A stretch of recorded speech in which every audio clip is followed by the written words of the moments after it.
Bonjour à tous. Pour bien commencer la semaine, un petit tuto sur Reactive Web App avec les tokens JOT, puisque c'était la dernière partie. Donc ce que je vous propose, plutôt que de faire du live coding, c'est de récupérer le code que j'ai mis sur GitHub sur une nouvelle branche qui s'appelle Theater/JWT Reactive. J'ai essayé de reprendre dans ce projet Spring Boot un peu tous les concepts que j'avais présentés dans les précédents tutos. Donc ça fait un petit tour d'horizon. Donc je vous conseille de récupérer le code et je vais essayer de vous commenter au fur et à mesure les particularités de Spring Security en particulier quand on utilise Webflux. Alors déjà, première remarque dans le POM, je ne mets que Webflux. Alors le truc important c'est ça, c'est que quand vous mettez Starter Web et Starter Webflux, il désactive une partie des fonctionnalités de Webflux et il active la partie web MVC classique. Donc il faut éviter de mettre les deux dans le même projet. Donc du coup, si on ne met que Webflux et Security, ça casse complètement tout ce que je vous avais présenté sur la partie sécurité en Spring MVC. Donc il va falloir tout recoder. Et du coup, je vous présente une des solutions que j'ai trouvées pour arriver à y arriver. Après, m'être bien arraché les cheveux sur pas mal de tutos là-dessus. Alors, avant d'attaquer le vif du sujet, juste petite remarque. J'ai repris un petit peu tout ce qu'on avait vu, notamment l'utilisation de DTO et de mapper dessus. Donc, en l'occurrence, j'utilise Model Mapper, comme vous pouvez le voir ici.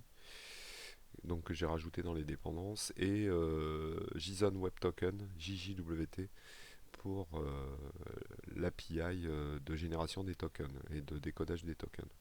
Alors du coup, dans le main, j'ai fait comme sur mes autres tutos, donc j'ai fait une configuration particulière du mapper pour mapper mes messages en messages DTO et mes users en users DTO. Vous pouvez voir le tuto associé sur la serialisation si vous voulez plus de détails. J'ai quand même remis une couche de service parce que je commençais à avoir honte de mes statiques partout dans le contrôleur. Donc là, c'est toujours du statique, hein, mais on a une vraie couche de service qui renvoie des optionals et ainsi de suite, enfin assez classique. Donc on a notre modèle avec un message qui est posté par un et un seul utilisateur et des utilisateurs qui ont des listes de messages. Donc ça c'est ce qui posait problème dans la sérialisation. Donc c'est résolu ici avec des DTO euh, où en fait on ne mémorise plus de pointer reverse. Ici dans le message DTO on va mémoriser uniquement le login de l'utilisateur qui a posté le message et pas l'utilisateur. Et dans utilisateur DTO, on ne liste plus que les ID des messages qui ont été postés par un utilisateur. Donc ça casse la récursion infinie qu'on avait précédemment. Au niveau du contrôleur, j'ai récupéré le contrôleur précédent que j'ai réadapté en fonction du contexte évidemment. Et donc tout ça pour en arriver au vif du sujet, le fameux security config qui est le point central de configuration de tout le système d'authentification. Donc en Webflux, la configuration change complètement. Ça serait trop simple de pouvoir tout récupérer. Et donc l'objet central de configuration Webflux, c'est la définition d'un bin particulier, comme il est défini ici, qui définit en fait une security web filter chain que vous avez à définir. Donc le principe c'est à peu près le même que précédemment. Il va récupérer un HTTP en entrée qui est ici un serveur HTTP Security. Donc c'est pas tout à fait le même objet. Et c'est lui qui va nous permettre de configurer, de faire la configuration complète de Spring Security. Du coup, on va retrouver à peu près les mêmes choses que dans la version Spring MVC classique, Spring 4. Donc on a les points CSRF disable pour désactiver le système de protection CSRF. On a la configuration du HTTP basique du form login. Donc ça change pas grand chose par rapport à précédemment. On a le authorize exchange qui revient un petit peu au même. Et ensuite on a les pass matchers qui vont nous permettre en fait de définir des droits particuliers associés à certaines URL. Donc voilà pour la configuration centrale. Donc là, on n'est pas très éloigné de la version Spring 4. La grosse différence, c'est au niveau, si vous vous souvenez de la solution que j'avais proposée en Spring 4, j'utilisais des filters d'authentification et des filters d'autorisation pour générer le token pour la partie authentification et vérifier le token dans la partie autorisation. Euh, alors, on peut définir nos propres filtres dans cette partie-ci de la configuration HTTP, de l'objet HTTP. Sincèrement, j'ai regardé toutes les solutions possibles en utilisant les filters. C'est immangeable, pour rester poli. C'est super compliqué. Ils ont complexifié énormément l'API à ce niveau-là. Donc du coup, j'ai utilisé une autre solution ici, qui revient au même, mais qui demande à être configurée de manière assez particulière. Donc au lieu d'utiliser des filtres, on va définir ici dans HTTP un Security Context Repository. Ce Security Context, en fait, son rôle, ça va être, à partir du moment où l'utilisateur est authentifié, d'injecter un objet Authentication qui va pouvoir être récupéré dans le contrôleur derrière. Donc vous vous souvenez, dans la version précédente, on faisait un clear context sur le security context quand il n'y avait pas de token. Là, ça va être le même principe, sauf que on va le faire en version réactive. Donc du coup, il faut définir ce fameux security context repository. Donc je fais comme d'habitude, je vais définir un bin de ce type-là, enfin un component, pardon, et donc je vais demander à Spring de me l'injecter et je vais l'enregistrer. Alors du coup, ça se présente comment ce fameux Security Context Repository? Donc, le Security Context Repository, son rôle, là, ça va être en fait de renvoyer l'authentication quand elle a réussi. Donc, comme on est en Webflux, voilà le principe. Donc, on doit ramener un Security Context ici avec une authentication quand ça a réussi, et on doit renvoyer un mono empty pour dire que il n'y a pas de token ou le token est mauvais. Dans ces cas-là, on renvoie aucun contexte, security context. Du coup, au niveau du fonctionnement, c'est assez simple.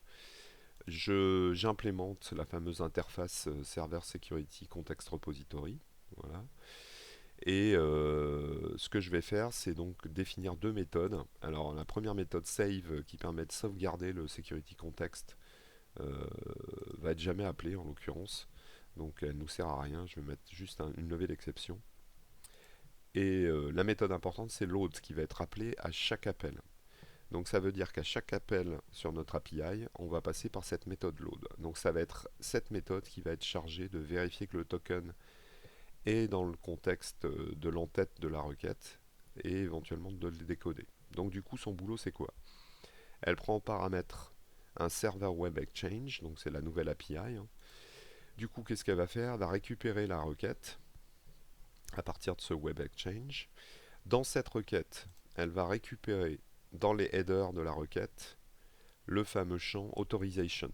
Donc là, on est censé aller récupérer ce qu'il y a dans l'entête avec authorization 2 points en face. Donc normalement, là, on doit obtenir dans authorization le fameux bearer espace et le token correspondant derrière. Donc une petite vérification déjà, est-ce qu'il y a bien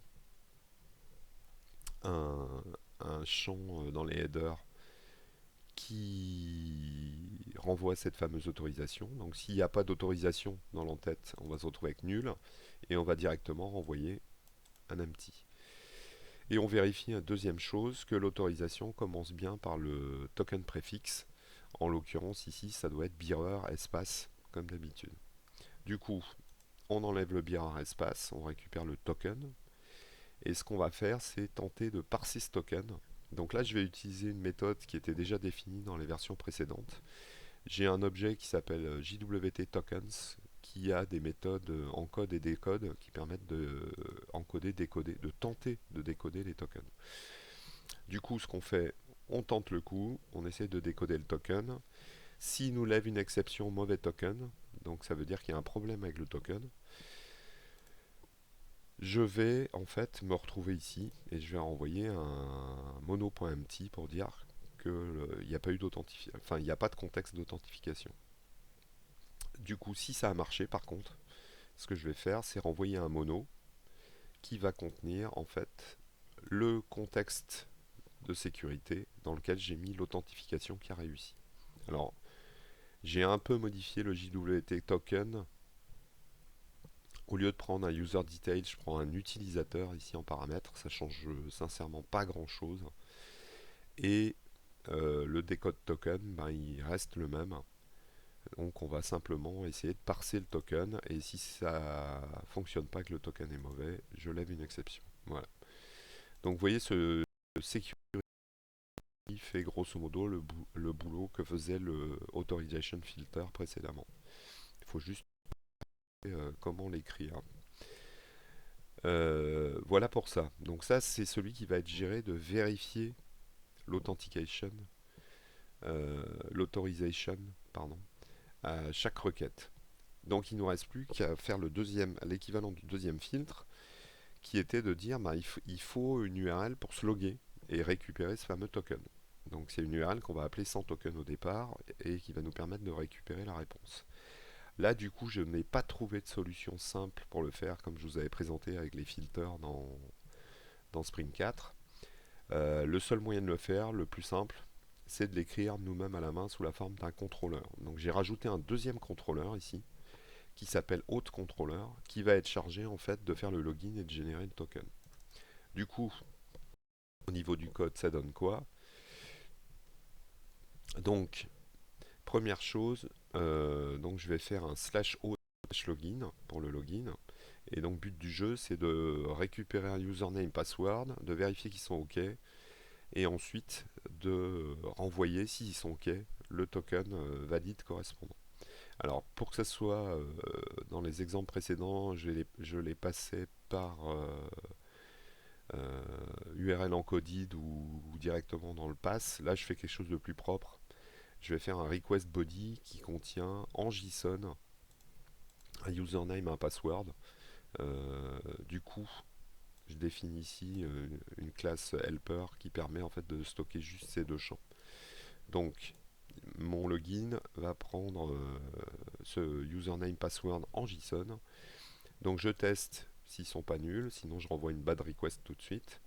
Et ce que je vais faire, en fait, c'est me connecter à ma couche de service, chercher l'utilisateur par le username qui m'a été donné. Et si l'utilisateur est trouvé et que le mot de passe correspond, alors pour tester le mot de passe, comme ils sont encodés, évidemment, je vais réutiliser mon fameux password encodeur, là, que je récupère ici, en auto-wired. Et je vais faire un matches en lui donnant le mot de passe qui est envoyé, donc qui est en clair, avec celui de l'utilisateur qui est enregistré en encodé. Donc le password encodeur vérifie que les deux versions encodées matchent. Si c'est OK, dans ces cas-là, je vais tout simplement renvoyer dans le header en response le token correspondant. Donc là, je mets le préfixe du token, bearer, espace, et je génère le token pour cet utilisateur-là. Donc là, j'utilise toujours mon JWT token. Si j'arrive ici, ça veut dire que j'ai par exemple pas trouvé l'utilisateur en base ou alors que le mot de passe ne correspond pas, je renvoie un unauthorized à l'utilisateur. Donc voilà un petit peu les deux éléments qui nous permettent en fait, un, de récupérer le token, donc à l'aide d'un contrôleur classique, deux, de filtrer chacune des requêtes avec le Security Context Repository. Voilà. Il n'y a plus qu'à configurer tout ça de manière correcte pour que ça fonctionne. Donc dans la config de Security Config, je vais simplement lui dire, enregistrer mon Security Context Repository pour qu'il soit bien appelé à chaque fois. Donc ma fameuse méthode load va être appelée à chaque appel et va tenter de regarder dans l'entête s'il y a un token. Deuxième chose, il faut, comme je l'ai fait à la main, que j'autorise en permit all les logins des utilisateurs. Donc là, je lui spécifie que sur /auth/login, mon fameux contrôleur d'authentification, en méthode post, je fais un permit all. Voilà. Après, j'ai repris un petit peu les mêmes URL que précédemment. Donc la lecture des messages en get peut être fait par tout le monde, sans authent. Et par contre, quand on veut faire des posts sur un utilisateur, on doit être admin. Et pour tout le reste, on doit être authentifié. Donc avoir un champ authorization avec un token valide. Donc voilà pour ce petit tour du propriétaire au niveau du projet. Alors, ça donne quoi au niveau de l'exécution? Si vous regardez, j'ai repris un petit peu le code précédent. Donc en l'occurrence ici, je vous donne, juste pour montrer un petit exemple, si je fais un post sur /message, donc je veux créer un nouveau message, le posteur, celui qui envoie le message, je le récupère comme d'habitude avec un principal que Spring Security va m'injecter. Dans le request body, je vais prendre un message DTO. Et pour pouvoir fabriquer l'URI, je vais prendre un URI Component Builder qui va être aussi injecté par Spring. Du coup, je vais simplement récupérer le nom de l'utilisateur. Je le recherche dans la couche de service. Sinon, je lève une exception username not found. À partir de ça, je vais fabriquer un message. Je vous rappelle que dans le DTO, je n'ai que le texte du message. Donc je vais enregistrer dans ma persistance un save message dans lequel je vais lui passer en paramètre aucun ID puisque c'est la couche de service qui va le générer en auto. Le texte du post et l'utilisateur qui a fait le post que j'ai récupéré au-dessus. Ensuite, je fabrique l'URI, donc /API/message/ID, celui que je viens de générer après l'appel à la couche de service. J'utilise mon fameux mapper là, du modèle mapper pour basculer le message que j'ai récupéré ici de ma couche de service en message DTO, puisque c'est celui-là que je vais renvoyer comme réponse dans le body. Et donc je renvoie un created, je renvoie la location que j'ai fabriquée, et dans le body, je mets mon message en version DTO. Alors, tant qu'à faire, j'ai gardé l'histoire des streams pour avoir des notifications. Et donc là, comme j'ai un nouveau message qui a été enregistré, je le poste dans le stream avec, comme d'habitude, un on next dans lequel je mets le message. Voilà un petit peu comment ça fonctionne. Du coup, au niveau des requêtes, pour le mode de fonctionnement, donc la première chose à faire, c'est toujours de se loguer. Donc on fait un post sur /auth/login. On lui donne en JSON, puisque c'est comme ça que je l'avais précisé dans le contrôleur, un username, un password. Donc là, au démarrage, comme d'habitude, j'ai deux users qui sont enregistrés, Fred, admin. Et donc quand je lance ma requête, je récupère bien ici un 200, enfin si le login et le password sont bons, et j'ai mon token qui est rajouté dans le champ authorization. Donc toutes les requêtes que je vais faire qui nécessitent une authentification, il faut que je mette dans l'entête cette ligne-là pour que ça fonctionne. Donc je vous rappelle ici /API/message, elle est donc il n'y a pas besoin de ce champ authorization. Par contre, si je veux poster un message ici, et donc j'envoie un message, je vais avoir un 401 si je ne précise pas en fait dans l'entête ce fameux champ authorization. Donc je colle mon champ authorization, je réexécute la même requête. J'ai bien un 201 created, la requête est bien passée puisque le token que je viens de donner était valide. Et il a bien vu, là vous voyez dans le texte, j'ai juste mis le texte correspondant. Donc il m'a créé le message 2, et là, vous voyez qu'il me renvoie en fait le message DTO. Il a bien récupéré dans le token que j'étais authentifié en tant que Fred. Et donc il a bien enregistré ça dedans. Donc si je me connecte en admin, je vais avoir un token évidemment différent. Et si je poste un autre message en tant qu'administrateur, voilà, je vais avoir le message correspondant. Alors du coup, avant de poster ce nouveau message, petit rappel du coup, si vous voulez récupérer les streams, vous pouvez en fait, au moment où vous lancez votre client, récupérer un token et vous connecter sur le fameux subscribe en précisant dans l'authorization qui vous êtes quoi. Du coup, alors je vous rappelle que ça fonctionne pas avec le client IntelliJ. Du coup, il faut passer par curl, par exemple, pour le faire, ou un client Spring 5, par exemple. Du coup, pour le faire, il faut déjà récupérer ce fameux token. Alors pour le faire, je vous ai mis en commentaire là dans la requête comment on récupère ce fameux token avec une commande curl. En fait, on va définir ici une variable haute. Je vais lancer ça dans un terminal. Voilà. Alors le principe, on lance un curl, on fait un post, on lui dit que c'est du Content Type Application JSON, on lui donne le JSON, donc on fait username password classique sur auth login. Et ensuite, une fois que j'ai récupéré la réponse, je lui demande d'afficher les en-têtes, les headers. Et donc c'est le -i dans curl. Je fais un grep pour récupérer la ligne. Et donc là, il va stocker tout ça dans une variable d'environnement qui s'appelle hôte. Donc si je fais un echo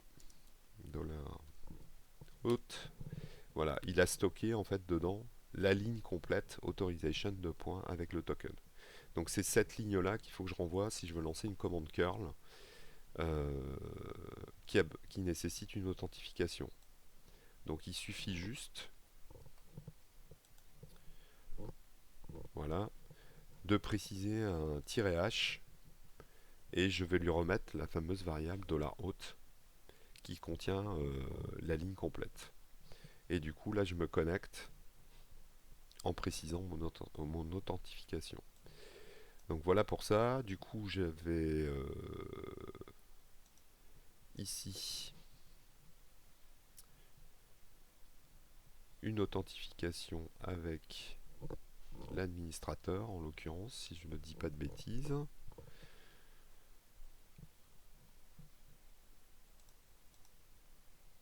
Voilà. J'ai encore un 201. On se calme. L'utilisateur qui a posté, c'est l'admin avec son token. Et du coup, si je retourne dans mon terminal, voilà.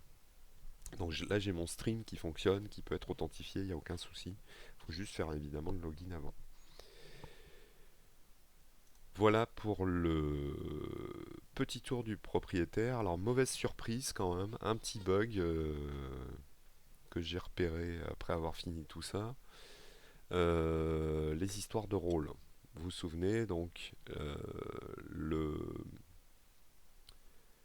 l'utilisateur a une liste de rôles qui lui sont associés. Et donc, dans la modélisation qu'on avait faite, on avait fait juste un booléen isAdmin et on renvoyait ici ça. Donc, on renvoyait deux rôles possibles, user ou admin, et les non-admin, ils avaient que le rôle user. Alors, en fait, le code tel qu'il était écrit précédemment ne fonctionne pas. Pourquoi? Parce qu'en fait, la version Webflux de Spring Security ne fait pas le travail habituel que faisait la version de Spring 4. Donc en l'occurrence, pour qu'un nom de rôle soit valide, il faut ici qu'il soit préfixé absolument par role_admin. Sinon, quand vous êtes dans votre configuration, As role admin ici. Donc là, j'avais dit par exemple que pour créer un nouvel utilisateur, donc en post sur slash API slash utilisateur, il fallait avoir un role admin. Et en fait, quand il va tester cette condition, as role admin, il va regarder dans la liste des rôles s'il en trouve un qui s'appelle role underscore admin. Donc du coup, ce qui était fait automatiquement précédemment ne l'est plus. Donc dans le code que je vous ai donné, euh, je vous ai mis le fameux role admin au niveau de l'utilisateur. Donc en fait ici, cela sert strictement plus à rien.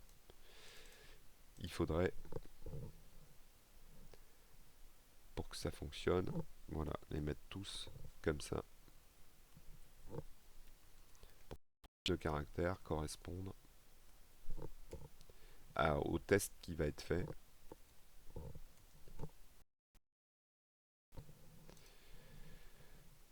Voilà, j'ai fait un petit tour du propriétaire. Donc ce que je vous conseille, ben, c'est de récupérer l'appli, de tester et de voir un peu comment vous pouvez l'utiliser et récupérer les éléments qui vous intéressent pour coder votre propre système.